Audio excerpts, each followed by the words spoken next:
When my son Daniel said, "I don't want you coming around anymore," I didn't argue. I didn't cry. I just nodded and smiled. It wasn't a real smile, the kind that comes from joy. It was the kind you give when your heart is breaking, but you don't want anyone to see. Because you've already lost enough. I remember standing there on his porch, the late afternoon sun casting long shadows across the driveway. The wind carried the scent of honeysuckle from the yard next door. Ben, my grandson, was inside, probably drawing with crayons at the kitchen table, humming that little tune he always hums when he's happy. And I couldn't go in. I used to bring him warm apple turnovers every Saturday. He'd run to the door, arms wide, yelling, "Nana! You're here." Now, I wasn't even allowed to knock. And the worst part? It wasn't really Daniel who shut me out. It was Marcus. You've probably never heard that name before. But he changed everything. For years, I thought Marcus was just Daniel's best friend. A good kid. Polite. Always said, "Ma'am." He'd help me carry groceries, fix the porch step when it squeaked, even stayed for Sunday dinner more than once. But over time, things shifted. Little by little, Daniel's voice on the phone got quieter. His visits grew shorter. His eyes didn't meet mine like they used to. And then came that day, the day everything broke open. I won't tell you it was dramatic. There were no shouting matches. No slammed doors. Just a quiet, cold distance that grew like frost on a windowpane. So slowly you don't notice it until you can't see through it anymore. But here's the thing about frost. It melts. And Daniel. He finally came back home. Not just to his house. But to me. This is the story of how silence nearly stole my son. And how love, real, patient, stubborn love, brought him back. My name is Evelyn. I'm 72 years old.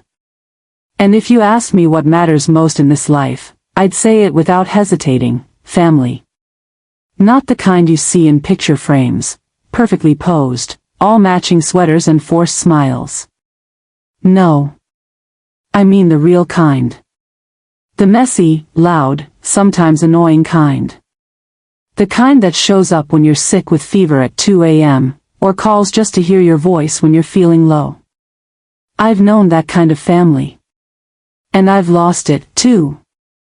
I lost my husband, Robert, 5 years ago. Pancreatic cancer. It moved fast.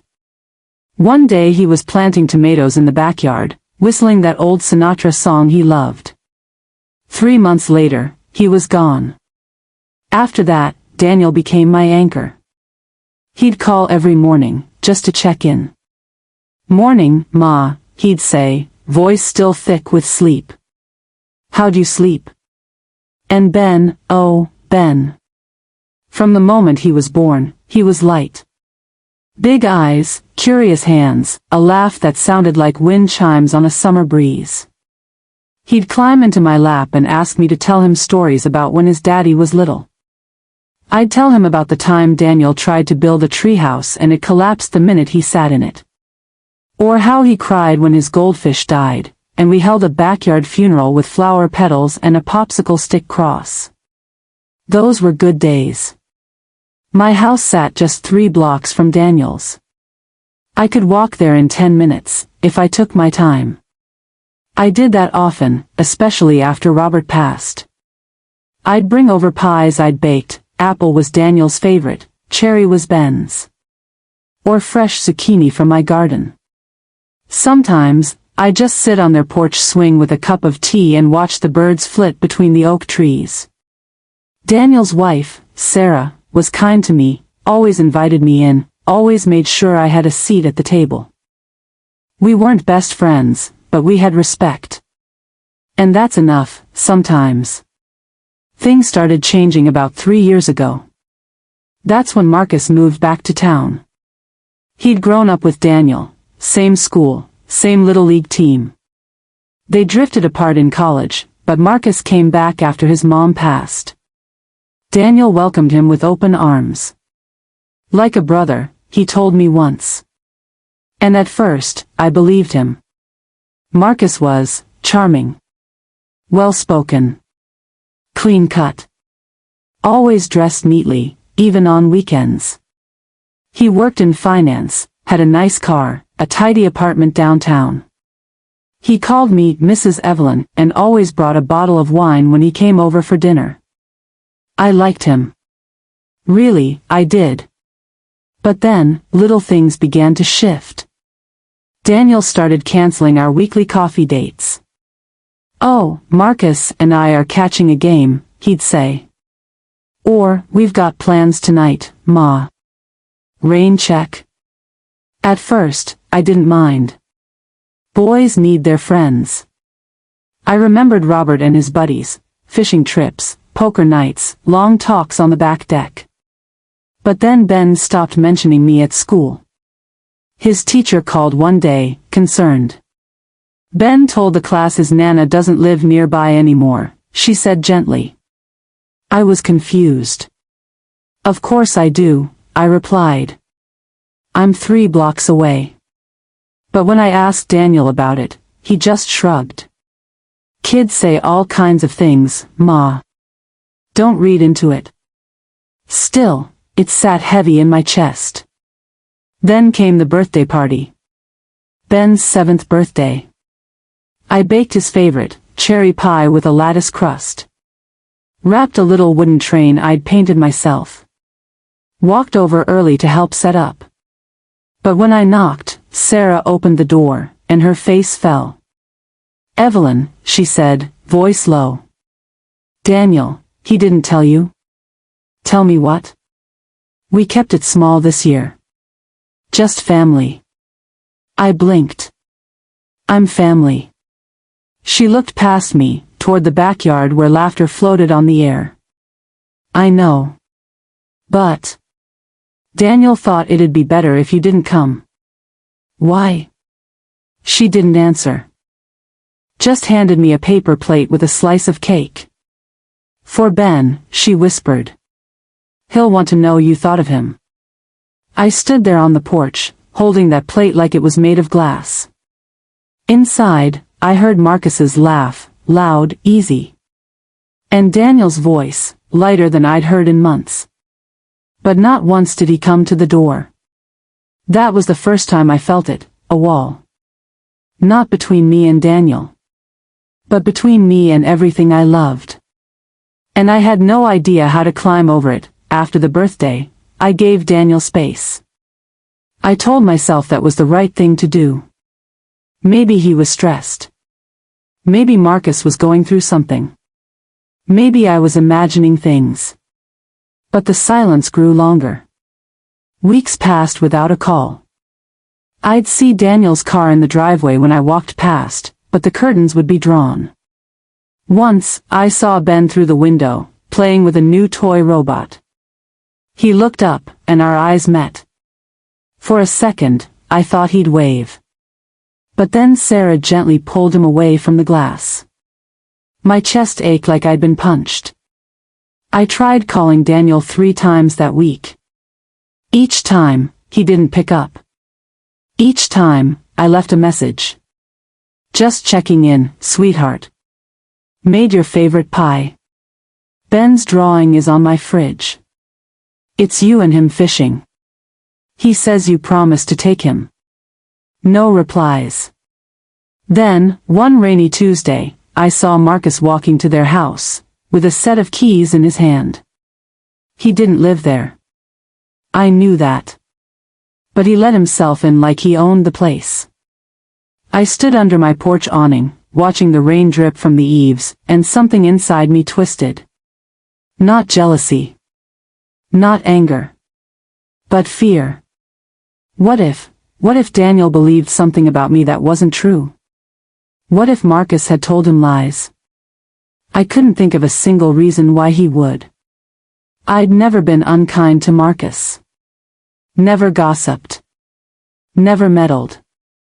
But then I remembered something that a month before the birthday, Daniel had come over upset. He'd found an old journal of Robert's, tucked in the attic, and read a passage where Robert wrote about how proud he was that Daniel didn't turn out like his father-in-law. His father-in-law, my dad, was a hard man. Cold. Distant. Never hugged his kids. Robert and I had talked about it often, especially after Daniel was born. We promised our son would never feel that kind of absence. But Daniel, he didn't know the full story. He just read that one line and took it as truth. I'd tried to explain. It's not what you think, I said. Your father meant he was glad you were warm, not cold like my dad. He loved you fiercely. But Daniel had just nodded, quiet. Yeah, Ma. I get it. I thought that was the end of it. Now I wondered, had Marcus twisted that memory? Had he whispered, your mom's family never really accepted you, or, she talks about you behind your back? I had no proof. Just this growing dread in my bones. Then came the Sunday dinner I wasn't invited to. I saw the cars lined up outside their house, Sarah's parents, a couple of friends. Laughter spilled from the open windows. I stood across the street, under the old maple tree, watching through the rain-streaked glass. Daniel was at the head of the table. Marcus sat to his right, like family.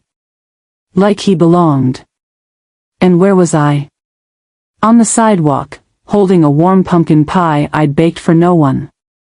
That night, I went home and cried for the first time since Robert died. Not loud sobs. Just quiet tears that soaked my pillow as I lay in the dark, whispering. What did I do wrong?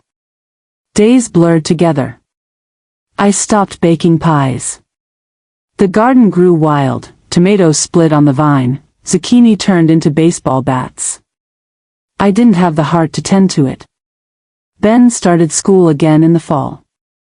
I'd watch from my porch as the school bus passed.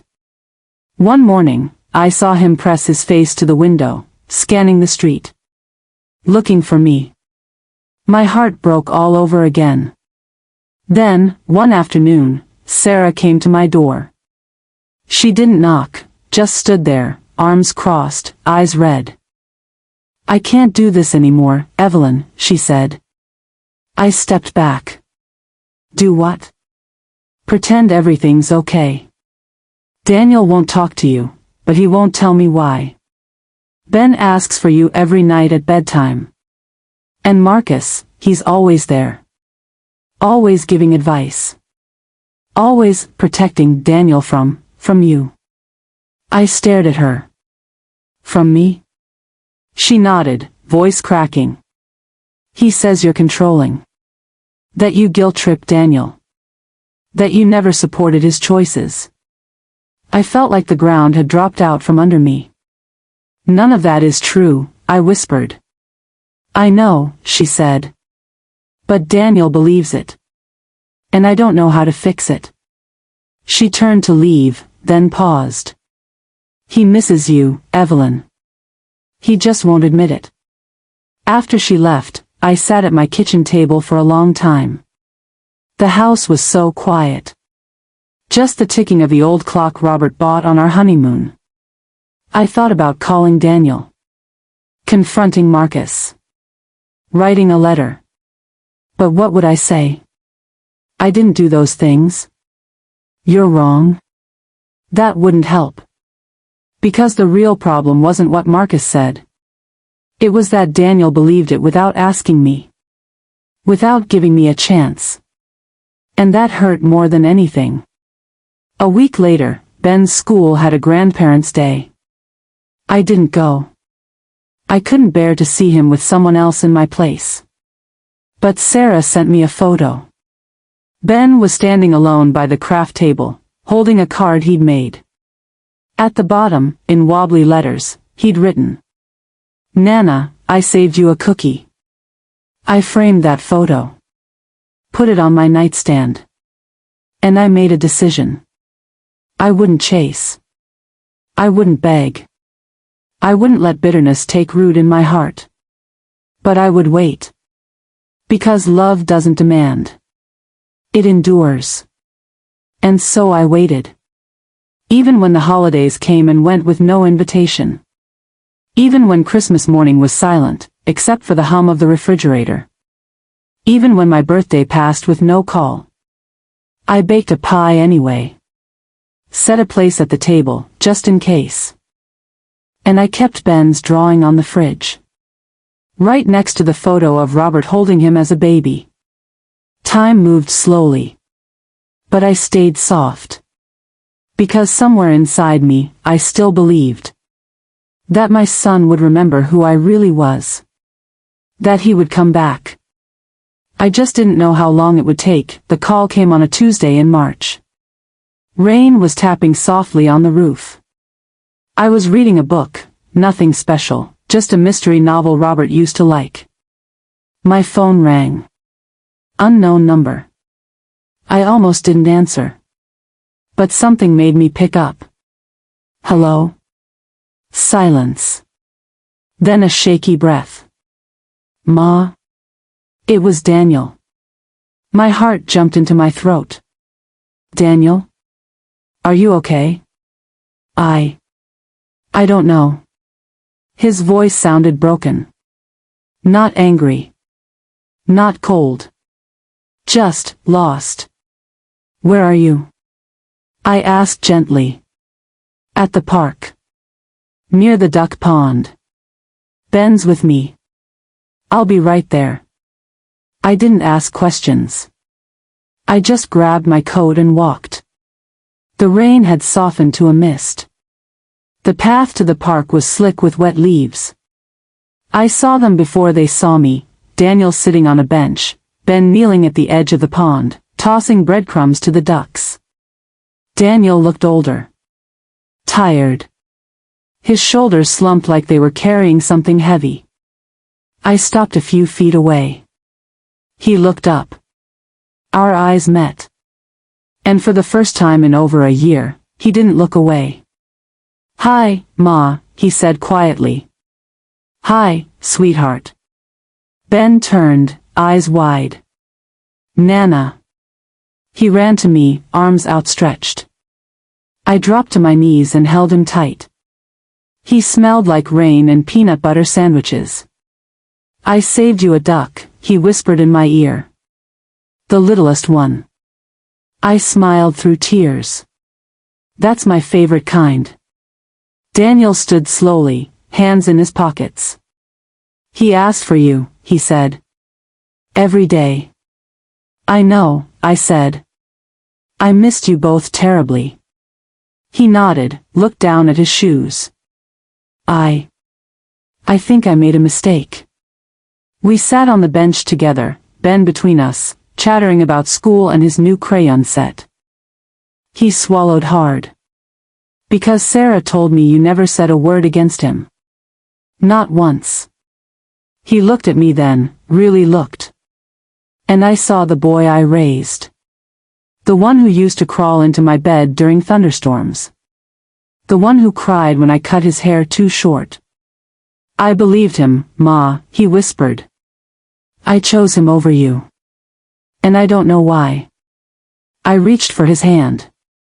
You were hurting. And he was there. But you were always there, he said, voice cracking. You've always been there. He told me everything. How Marcus had slowly pulled him away, criticizing little things I did. She's always dropping by unannounced. She talks about you like you're still a kid.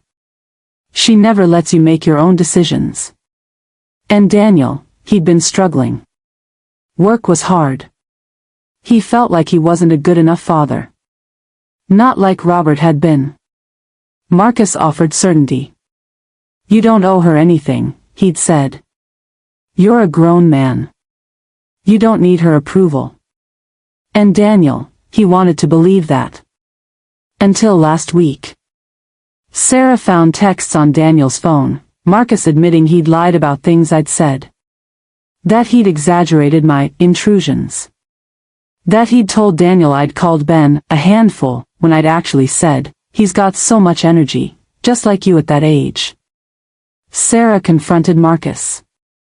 He didn't deny it. Just said, I was protecting Daniel from disappointment. From me. Daniel finally saw it. The manipulation. The slow poisoning of our bond. He made me feel like loving you was weakness, Daniel said, tears in his eyes. But it's not. It's the strongest thing I've ever done. We sat in silence for a long time. The ducks quacked. Rain fell soft on our shoulders. Then Ben ran back, holding a crumpled dandelion. For you, Nana. I took it, held it to my heart. I'm sorry, Ma, Daniel said. For everything. I shook my head. You don't have to apologize. You're here now. That's enough. But he wasn't done. He's gone, he said. Marcus. I told him not to come around anymore. I didn't cheer. Didn't say, good riddance. Because I knew how much it cost him to lose a friend, especially one he'd leaned on. I'm proud of you, I said simply. And I meant it. Walking home that day, Ben held my hand. Daniel walked on my other side. No grand speeches. No dramatic vows. Just three people finding their way back to each other. But that night, as I lay in bed, I cried again. Not from sadness. From relief. Because sometimes the people we love get lost. But if you keep your light on, they find their way home. The months that followed weren't perfect. Healing never is. There were awkward silences at first. Moments when Daniel would start to say something, then stop himself, like he wasn't sure if he was still allowed to share his life with me. And I had to learn not to smother. Not to rush. Not to treat every visit like it might be the last. But slowly, we rebuilt. Ben came over every Saturday again. We baked pies together, his hands covered in flour, my apron tied around his waist. He'd tell me about school, about his dreams of being a train conductor or a duck farmer. I'd name them all, he said seriously. Daniel started calling again. Not just, how are you, but real talks. About work. About parenting. About how much he missed his dad. One evening, he came over alone. Just him and a bottle of wine. We sat on the porch, watching fireflies blink in the dusk. I keep thinking about how I treated you, he said, swirling his glass. And I feel sick about it. I reached over, squeezed his hand. You were hurting, Danny. And you were misled. That doesn't make you a bad son. It makes you human. He looked at me, eyes full. Do you forgive me? I smiled. I forgave you the moment you walked back into my life. He leaned his head back, let out a long breath. I don't deserve you, Ma. Yes, you do, I said softly. Because you came back. That's what matters. We talked about Marcus, too. Not with anger, but with sadness. I thought he was my friend, Daniel said. But real friends don't tear you away from the people who love you. No, I agreed. They help you hold on tighter. Sarah and I grew closer, too. She started coming over for tea on Sundays. We'd sit in the garden, sipping Earl Grey, talking about everything and nothing. She told me she'd felt torn, caught between her husband and her conscience. I wanted to protect Ben's relationship with you, she said. But I didn't know how. You did your best, I told her. And that's all any of us can do. One day, she brought over a box. What's this? I asked. Daniel's old toys, she said. He wants Ben to have them. But he couldn't bring them himself. Too emotional. Inside were his childhood treasures, his first baseball glove, a worn copy of Where the Wild Things Are, a matchbox car with one wheel missing. I ran my fingers over them, tears welling. He remembered you kept them, Sarah said gently. He knew you'd still have them. Of course I did. Because every piece of him has always mattered to me. Summer came. We had our first real family dinner in 2 years. Just the 4 of us, me, Daniel, Sarah, Ben. No guests. No distractions. I made roast chicken, mashed potatoes, and, of course, apple pie. Ben sat next to me, kicking his feet under the table. Halfway through dinner, he leaned over and whispered, "Nana, are you staying forever now?" I looked at Daniel. He nodded, eyes bright. "Yes, sweetheart," I said. "I'm staying." After dinner, we sat on the back porch. Ben fell asleep on Daniel's lap. Sarah held my hand. No one spoke. We didn't need to. The stars were out. Crickets sang in the grass. And for the first time in a long time, I felt whole. But healing isn't just about going back to how things were. It's about growing into something new. Daniel and I have a new rhythm now. He calls before visiting. I give him space when he needs it. We're learning balance, between closeness and respect. And Ben? He's the bridge. The joyful, sticky-fingered reminder that love doesn't break, it bends. One afternoon, I found a note tucked under my coffee mug. It was from Daniel. Just 2 lines. "Thank you for waiting. I'll never walk away again." I keep that note in my recipe box. Right next to Robert's old pie crust recipe. Because some things are worth preserving. I still think about Marcus sometimes. Not with anger. But with sadness, for the friend Daniel thought he had. People like Marcus, they don't see love as a gift. They see it as a weakness to be exploited. But love isn't weak. It's patient. It's kind. It keeps hoping, even in silence. And in the end, it wins. Life is full of goodbyes. Some are loud, funerals, fights, slammed doors. But the quiet ones, they're the hardest. The slow drift of a loved one pulled away by someone else's words. The empty chair at the table. The phone that doesn't ring. I lived through that silence. And I learned something important. You can't control what others believe about you. But you can control how you love. I chose to love Daniel without conditions. Without demands. Even when it hurt. Even when it meant standing alone on a porch, holding a pie no one wanted. And that love. It didn't change him overnight. But it left a door open. And when he was ready, he walked through it. If you're listening to this, maybe you're in your own silence. Maybe someone you love has turned away. Maybe you're wondering if it's too late. Let me tell you, it's never too late. Not as long as there's breath in your body, not as long as your heart still beats with love for them. Don't chase. Don't beg. But don't close the door, either. Leave it open. Keep your light on. Because people get lost. They listen to the wrong voices. They make choices they later regret. But if you stay steady, if you stay kind,